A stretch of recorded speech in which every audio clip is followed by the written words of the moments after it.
করলি? আই বাবা, তুই আমাদের কাছে তাড়াতাড়ি আয়, আমাদের জল খাওয়া, আমাদের প্রাণ বাঁচা। সিন্ধু হে বাবা, আমাদের গলা শুকিয়ে গেছে। হে বাবা, তুই আর দেরি করিস না। সিন্ধু, তুই আর দেরি করিস না। তুই তার কে আপনি? আমাদের সিন্ধু তো এমন ভাবে আমাদের জল খাওয়ায়নি। তবে কে আপনি? পরিচয় দেন, তা না হলে অভিশাপ দেব। মুনিবর, আমি অযোধ্যার মহারাজ দশরথ। অযোধ্যার মহারাজ দশরথ, আপনি এসেছেন?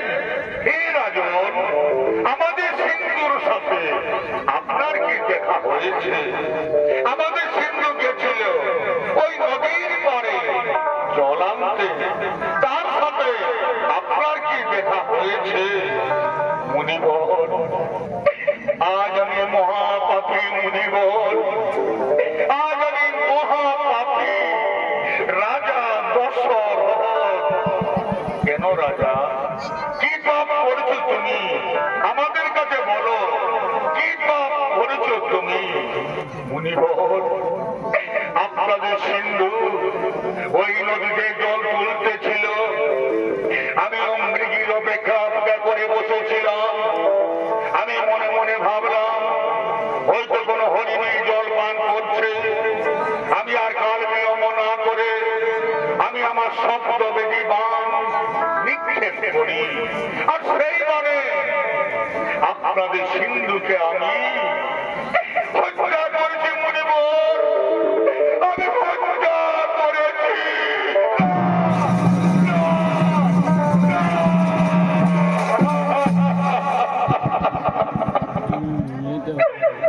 একই বললে রাজা, তুমি একই বললে। তুমি আজ অন্ধ পিতা মাতার একমাত্র সন্তানকে এই পৃথিবী থেকে কেড়ে নিলে। কে আমাদের জল খাওয়াবে? কে আমাদের পথে পথে নিয়ে ঘুরবে? কে আমাদের মুখে অন্ন তুলে দেবে? তুমি আজ একটি প্রাণ কিনে নাওনি রাজা। তুমি আজ তিনটা প্রাণ এই পৃথিবী থেকে কেড়ে নিলে। তুমি মহাপাপী রাজা, তুমি মহাপাপী, তুমি মহাপাপী। হে রাজন, আজ আমরা যেমন আমাদের পুত্র সখে হাহাকার করতে করতে আমরা প্রাণ ত্যাগ করব, ঠিক তুমিও তোমার পুত্র সখে হাহাকার করতে করতে প্রাণ হারাবে রাজা। এই হলো অন্ধমুনির অভিশাপ।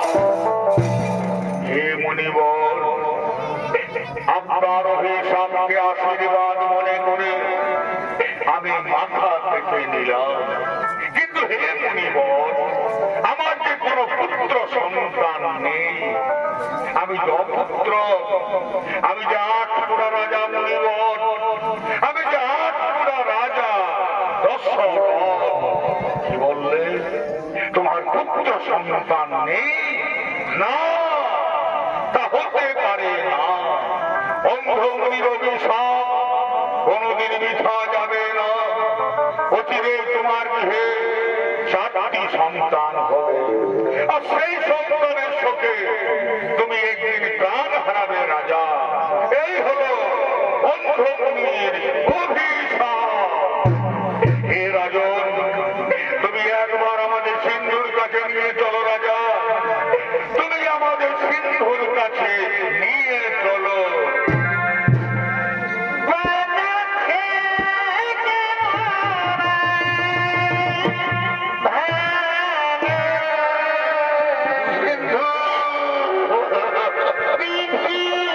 আমার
বাড়ি ফিরে এলেন। ইন্দ্রদের দ্বারা দরবারে মহারাজ দশরথ এবং তার মন্ত্রী সেনাপতিগণ আগমন করছে।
করেছে তাতে আমরা সকলে আনন্দিত আছি মহারাজ। হরিহর আমার মন্ত্রী সেনাপতিগণ, তারপরে এই মুহূর্তে অযোধ্যার প্রতিটি ঘরে ঘরে সংবাদ জানিয়ে দাও, কাল সুপ্রভাতে আমার জ্যেষ্ঠ পুত্র রামচন্দ্র হবে অযোধ্যার রাজা। তারা যেন সকলে অযোধ্যার রাজ দরবারে আসেন, আমার ছেলে রামকে আশীর্বাদ দিন। তারপরে এই মুহূর্তে অযোধ্যার প্রতিটি ঘরে ঘরে সংবাদ জানিয়ে দাও।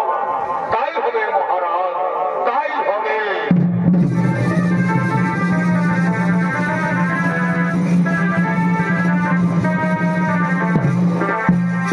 এদিকে অযোধ্যার প্রতিটি ঘরে ঘরে সংবাদ জানাতে ভাগ্যকার আগমন করছে।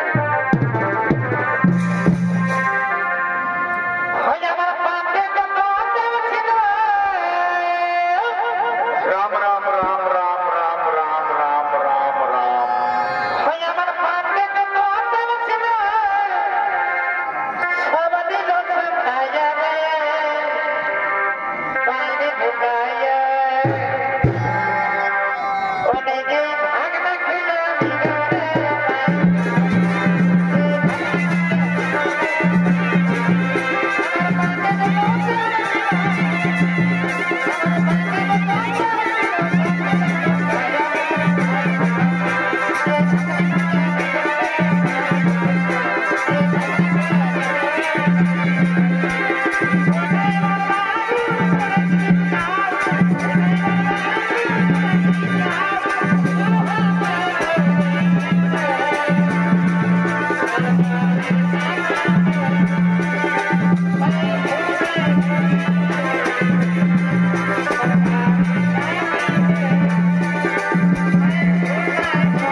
তোরা বিড়ি খাবি আগে বলছিল, তোমরা দেখছো মাছ ধরে গুজুর গুজুর গুজুর গুজুর গুজুর গুজুর আর গুজুর গুজুর করছি। আর কেউ কেউ মনে মনে ভাবছে মাঝে ঘর থেকে যাবো না। এই জন্য আমাদের কুকলি আর কবি গান লিখে দেখো যে বিড়ি খেয়ে মন বুঝা বড় কাজ। ঠিক আছে না? তোমরা জানো তোমাদের কাছে আমি কেন এসেছি? তোমরা প্রচুর জানো। দাদু বিদ্যালয় ঢুকছে আচ্ছা আচ্ছা বটে মদন গাজানো দিন শেখাইছে শিখাইছি তো ভালো করিয়ে বলবে। আমার মনে হচ্ছে সব মদ গাজার দিন শেখায় ডিংলাং হয়ে সব ভুলিয়ে যাইছে। তো ভালো করিয়ে বলবে, ভালো করিয়ে বলবে। ভর্তি গেল কাজ অযোধ্যায় দশরথ রাজার বেটা রাম রাজা হবে। এই জন্য মহারাজ তোমাদেরকে সবাইকে নিমন্ত্রণ করতে পাঠাইছে। দেখো মা, মসি, কাকি, জেঠি, তোমরা কে সবাইকে বলছিল তাই তোমরা কেউ ঘরে থাকো না বাছা, তোমরা সবাই যাবে অযোধ্যার রাজ দরবারে।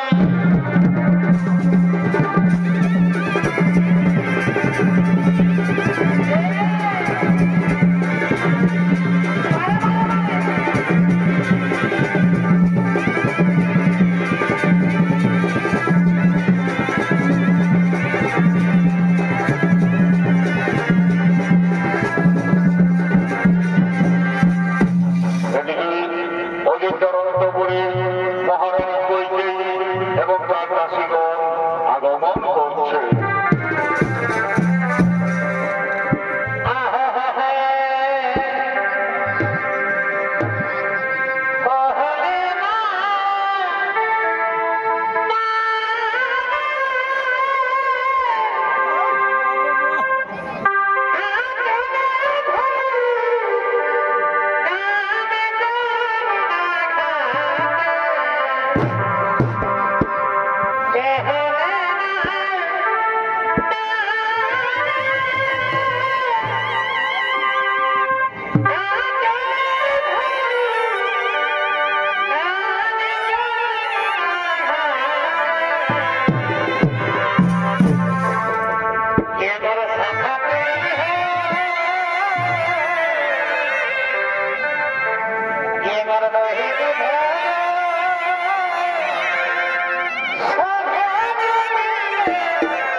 তোমার কাছে এনেছি মহারানী।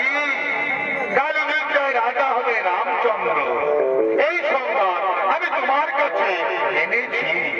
ওরে মন্থরা, এটি অতি আনন্দের সংবাদ আজ আমার কাছে এনেছি।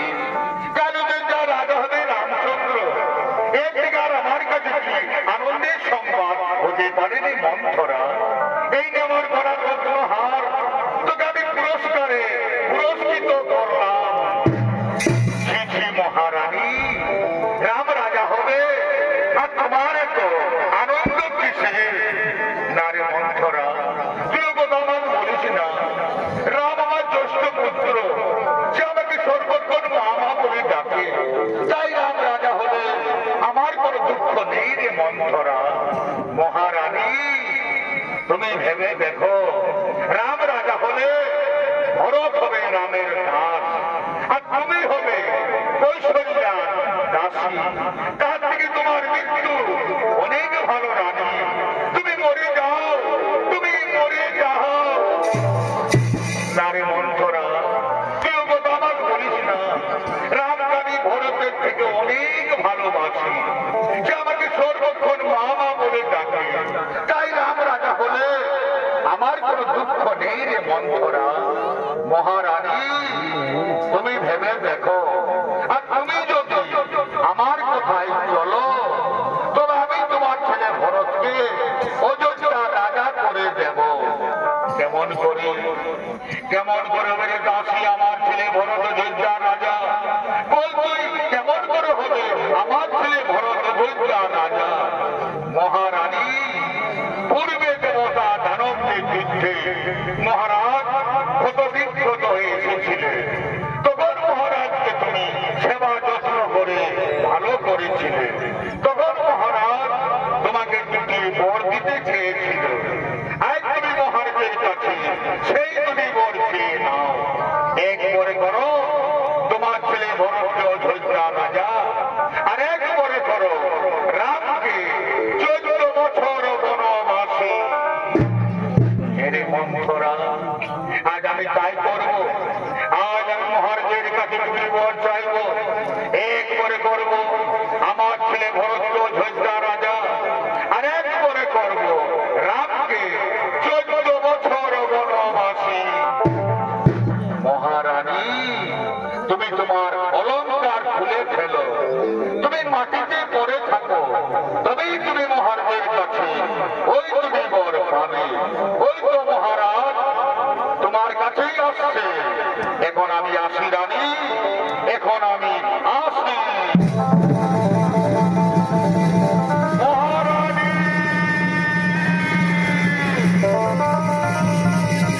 মহারানী, মহারানী।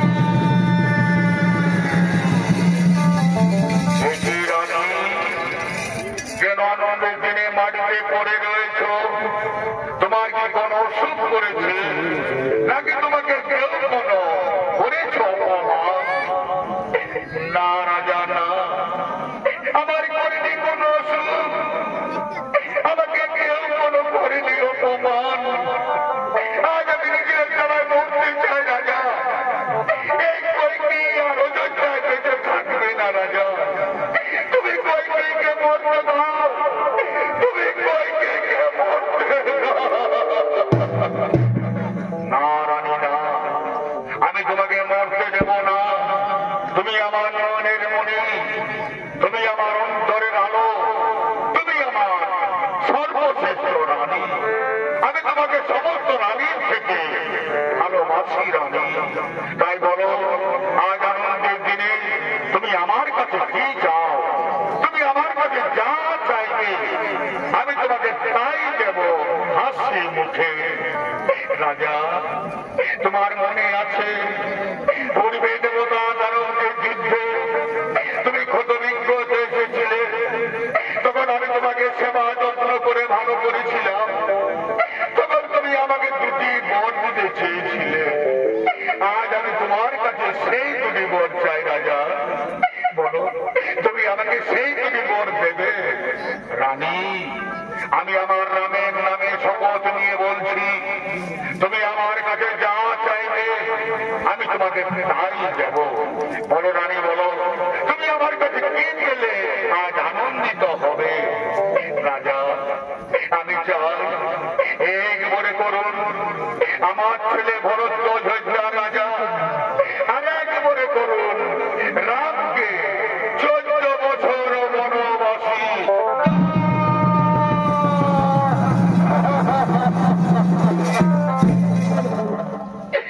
না রানী না, তুমি এই বোন আমার কাছে চেও না, তুমি অন্য বোন আমার কাছে চাও, তুমি অন্য বোন আমার কাছে যা চাইবে আমি তোমাকে তাই দেব, কিন্তু তুমি আমার কাছে এই বোন চেও না।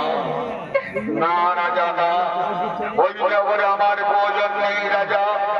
যদি আপনি আমাকে দেবেন দুটি বোন, এক মনে করুন আমার ছেলে ভরত অযোধ্যা রাজা, আর এক মনে করুন রামকে 14 বছর বনবাসী।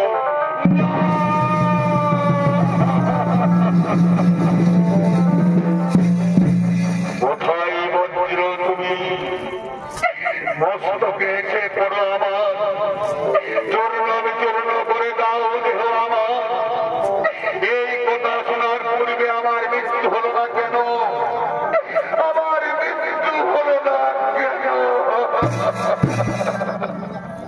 রানী, তোমার কথা হয়তো আমি ভরত অযোধ্যা রাজা করে দেব, কিন্তু তুমি আমার রামকে বনে দিও না রানী, তুমি আমার রামকে বনে দিও না। রাম বিনা দশরথ রাজা বাঁচবে না রানী, তাই তুমি আমার রামকে বনে দিও না, তুমি আমার রামকে বনে দিও না। পিতা, পিতা,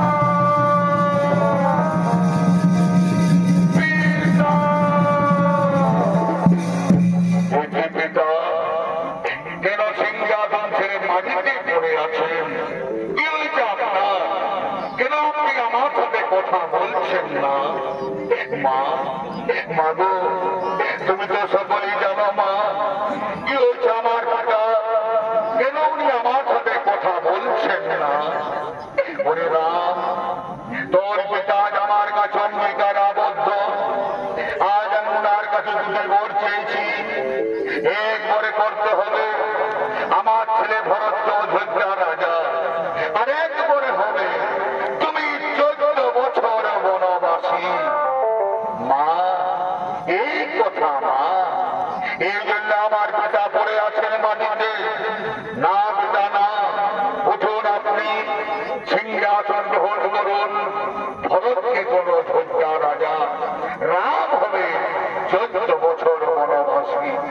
এই পিতা, আজ আমার কি বরং সৌভাগ্য যে আমি আমার পিতা মাতার শোধ করতে আমি চলে যাব 14 বছর বনবাসে। বিদায় পিতা, বিদায় মাতা, বিদায় অযোধ্যাবাসী, তোমরা আমাকে বিদায় দাও। রাম, তুই আমাকে ছেড়ে যাস না, তুই আমাকে ছেড়ে যাস। বিদায় পিতা, বিদায় মাতা, বিদায় পিতা।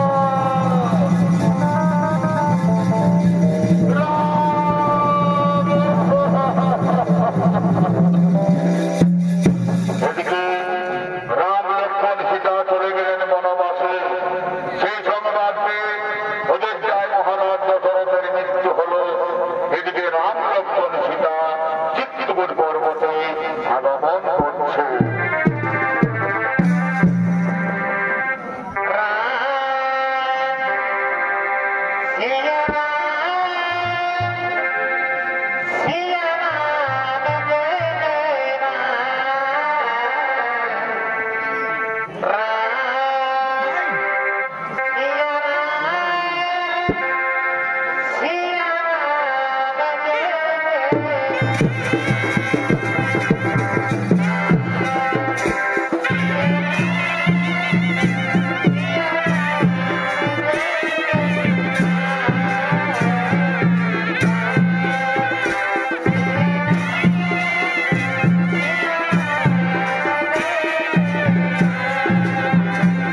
যেতে এসেছি আমি অযোধ্যা, আপনি আমার পথে ফিরে চলুন, তা নাহলে ভরত আপনার সামনে প্রাণ বিহার করবে। নারী ভাই ভরত, তুই কথা আমাকে বলিস না। আমি যে পিতৃসত্য পালনের জন্য 14 বৎসরে তিনি বনবাসে, আমি যদি অযোধ্যায় ফিরে যাই তবে সূর্য বংশের নামে কলঙ্কিত হবে। ওরে ভাই, তুই আমার আদেশে অযোধ্যায় ফিরে যা ভাই। দাদা, আমরা আদেশ আমি অমান্য করতে পারি না দাদা, কিন্তু আমি অযোধ্যায় ফিরব না। আমি ফিরব নন্দী গ্রামে। আপনার পায়ের পাদুকা আমার মস্তকে তুলে দিন, নিয়ে যাব নন্দী গ্রামে। সিংহাসনে বসাবো আপনার পাদুকা, আপনার পাদুকায় হবে রাজা, আমি কেবল উপলক্ষ মাত্র। ওরে ভাই, এই কথা, এই না আমার পায়ের পাদুকা। দিন দাদা, দিন আমার মস্তকে তুলে আমি নিয়ে যাব নন্দী গ্রামে। দাদা, আজ ভরতের শেষ নিবেদন, আমি একদিন গুনিয়ে গুনে 14 বৎসর পার করব। যেদিন 14 বৎসর পূর্ণ হবে, সেই দিন যদি আপনাকে আমি না দেখি অযোধ্যা, সেই দিন আর এই ভরত পৃথিবীতে বেঁচে থাকবে না দাদা। সেদিন এই ভরত পৃথিবী ছেড়ে চলে যাবে। ওরে ভাই ভরত, আমি তোকে কথা দিলাম, যেদিন 14 বৎসর পূর্ণ হবে সেই দিন আমি অবশ্যই ফিরব অযোধ্যা। এবার তুই ফিরে যা ভাই। বিদায় দাদা, বিদায় দাদা। ধরো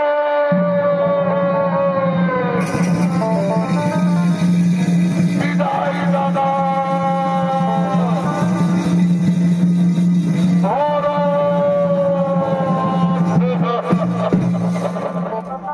ওরে ভাই লক্ষণ, ভরত চলে গেল, তার কাছে আমরা জানতে পারলাম আমাদের পিতা চলে গেছেন স্বর্গবাসে।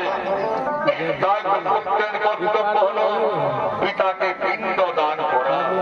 ওরে ভাই, আজ আমরা ভিখারি, আজ আমরা অরণ্যের মাঝারে উনি পত্নীদের কাছে গিয়ে ভিক্ষে করব, তারপর আমরা আমাদের পিতাকে পিণ্ড দান করব। সীতা, তুমি এই খাল নদী তীরে বসে অপেক্ষা করো, আমরা এখন ভিক্ষে করে তোমার কাছে ফিরে আসবো। হে প্রভু, আপনি চলে যান ভিক্ষার্থে, আমি আপনার অপেক্ষায় বসে থাকবো প্রভু।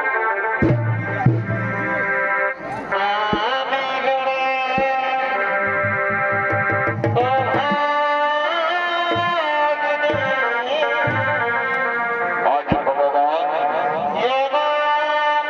দাঁড়িয়ে দাঁড়িয়ে ভিক্ষে করছে, পিতাকে পিণ্ড দান করিবেন ভগবান।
না মা, আমার জন্য স্বর্গের দ্বার চিরতরে বন্ধ হয়ে আছে। হে পিতা, আপনার ছেলে গেছে ভিক্ষে করতে, ওনারা ফিরে এলে আপনাকে পিণ্ড দান করবেন পিতা। ততক্ষণ আপনি আমার কাছে বসে অপেক্ষা করুন পিতা। না মা সীতা, না, আমার কাছে বসে থাকার অপেক্ষার সময় নেই মা। আমাকে তাড়াতাড়ি পিণ্ড দান করে না হয় তবে আমি কোনোদিন স্বর্গে যেতে পারবো না মা। হে মা সীতা, তুমি আমাকে পিণ্ড দান করো মা। হে পিতা, আজকে আমার কাছে কিচ্ছু নেই পিতা। আজকে আপনার পুত্র বধূ ভিকার কি পিতা। আজ আমি আপনাকে কিসের পিণ্ড দান করবো পিতা? আজ আমি আপনাকে কিসের পিণ্ড দান করবো পিতা? হে মা সীতা, তুমি আমাকে ভাগবতী তীরে পানির পিণ্ড দান করো মা। আমি সেই পানির পিণ্ড খেয়ে এক্ষুনি চলে যাবো স্বর্গবাসে। হে পিতা, আজ আমি তাই করবো পিতা। আজ আমি আপনাকে পানির পিণ্ড দান করবো পিতা।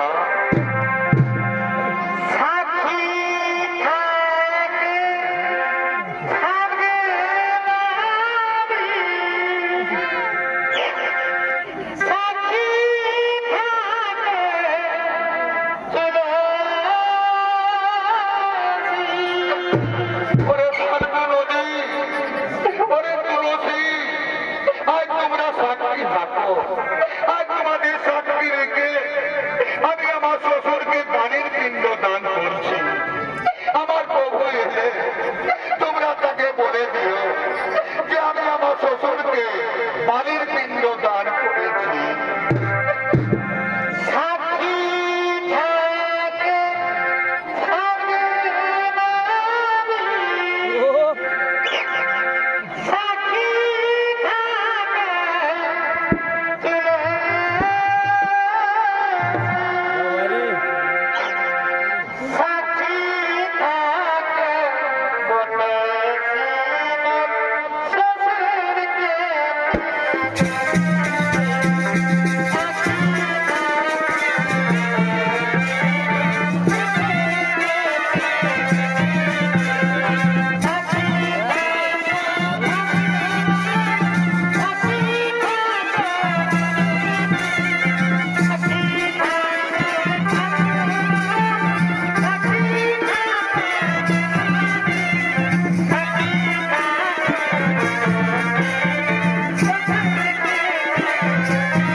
আমাদের পিতা আমার কাছে এসেছিলেন এই ফাল্গু নদীর তীরে। এসে তিনি আমাকে বালির পিণ্ড চাইলেন, আমি ওনাকে বালির পিণ্ড দান করলাম। আর উনি চলে গেলেন স্বর্গবাসে। সীতা, কেন তুমি আমার কাছে মিথ্যা কথা বলছো? আমার পিতা তো এইখানে আসতে পারেননি। সীতা, না না প্রভু, আমি মিথ্যে কথা বলিনি প্রভু। আমি আপনার শপথ নিয়ে বলছি, আমাদের পিতা আমার কাছে এসেছিলেন, আমি ওনাকে বালির পিণ্ড দান করলাম, আর উনি চলে গেলেন স্বর্গবাসে। সীতা, তুমি যে আমার পিতাকে বালির পিণ্ড দান করেছ, তোমার কাছে কেউ কি সাক্ষী আছে? আছে প্রভু, আমার কাছে ফাল্গু নদী সাক্ষী আছে। ওরে ফাল্গু নদী, তুই তো দেখেছি তোর সামনে, তোকে সাক্ষী রেখে আমি আমার শ্বশুরকে বালির পিণ্ড দান করেছি। তুমি এই কথা আমার প্রভুকে বলে দাও, তুমি আমার মান রক্ষা করো, তুমি আমার মান রক্ষা করো। না সীতা, না, আমি মহারাজ দশরথকে এইখানে আসতে দেখিনি। কি বললে, কি বললে? ওরে ফাল্গু নদী, তুমি দেখিনি আমার প্রভুর কাছে মিথ্যা কথা বলে দিলে, তুমি দেখিনি আমার প্রভুর কাছে আমাকে মিথ্যাবাদী সাজালে। ওরে ফাল্গু নদী, আজ আমি তোমাকে অভিশাপ দেব, তোর জল কোনদিন উপরে বইবে না। তুই অনন্ত শিলা, তুমি কুকুর শিকার পার হবে, এই আমার অভিশাপ তোমাকে। বলো সীতা, আর কে সাক্ষী আছে তোমার কাছে? আছে প্রভু, আমার কাছে শিমল বৃক্ষ সাক্ষী আছে।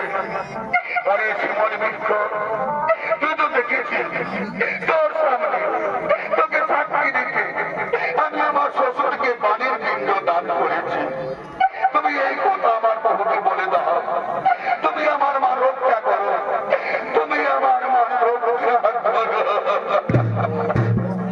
না সীতা, না, আমি মহারাজ দশরথকে এইখানে আসতে দেখিনি। কি বললে, কি বললে? ওরে শিমল বৃক্ষ, তুমিও দেখেনি আমার প্রভুর কাছে মিথ্যা কথা বলে দিলে। ওরে শিমল বৃক্ষ, আজ আমি তোমাকে অভিশাপ দেব, তোর ফুলে সুগন্ধ থাকবে না, তোর ফুলে দেবতাদের পূজায় কোনোদিন লাগবে না, এই আমার অভিশাপ তোমাকে। বলো সীতা, আজকে সাক্ষী আছে তোমার কাছে? আছে প্রভু, আমার কাছে মা তুলসী সাক্ষী আছে। মা, তুমি তো দেখেছো মা, তোমার সামনে তোমাকে সাক্ষী রেখে আমি আমার শ্বশুরকে বালির পিণ্ড দান করেছি।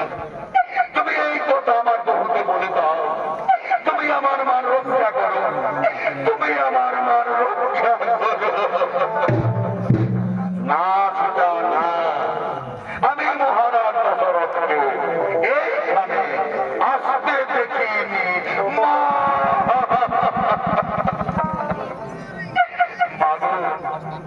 তুমিও মিথ্যা কথা বলেছিলে মা, তুমিও দেখেনি আজ আমার প্রভুর কাছে আমাকে মিথ্যাবাদী সাজালে।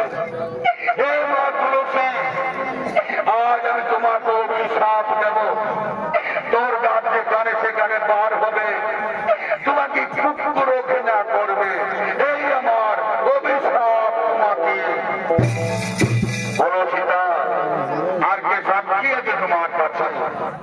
আছে প্রভু, আমার কাছে বটবৃক্ষ সাক্ষী আছে। ওরে বটবৃক্ষ, তুই তো দেখেছিস তোর সামনে, তোকে সাক্ষী রেখে আমি আমার শ্বশুরকে বালির পিণ্ড দান করেছি। তুমি এই কথা আমার প্রভুকে বলে দাও, তুমি আমার মান রক্ষা করো, তুমি আমার মান রক্ষা করো। হে মা সীতা, হে প্রভু রামচন্দ্র, আপনি চলে গেলেন ভিক্ষা করতে, তখনই আপনার পিতা মহারাজ এসেছিলেন ফাল্গু নদী তীরে। এসে নিয়ে মহারাজ মা সীতাকে বালির পিণ্ড চাইলেন। মা সীতা মহারাজকে বাড়ির পিণ্ড দান করলেন, তখনই মহারাজ চলে গেলেন স্বর্গবাসী। এটা আমি নিজের চোখে দেখেছি প্রভু। আমি জীবনে কোনো মিথ্যা কথা বলিনি প্রভু। মা সীতা যা বলেছেন তা সম্পূর্ণ সত্য ঘটনা প্রভু। ধন্যরে বটবৃক্ষ, তুই আজ আমার মা রক্ষা করলি। ওরে বটবৃক্ষ, আজ আমি তোমাকে আশীর্বাদ দেব। সত্য ত্রেতা দাপর করি, চার যুগ তুই অমর হয়ে থাকবি। তোর পাতা তোর গাছ থেকে কোনোদিন ধরে শেষ হবে না। তোর ছায়া থাকবে শান্তি শীতল স্নিগ্ধ। তোর ছায়া নিচে যে জন বসবে সে চির শান্তিতে থাকবে। এই আমি তোমাকে আশীর্বাদ দান করলাম প্রভু।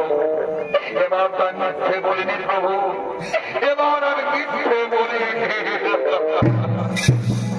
সীতা, আমি প্রমাণ পেলাম সত্য তুমি আমার পিতাকে বাড়ির পিণ্ড দান করেছ।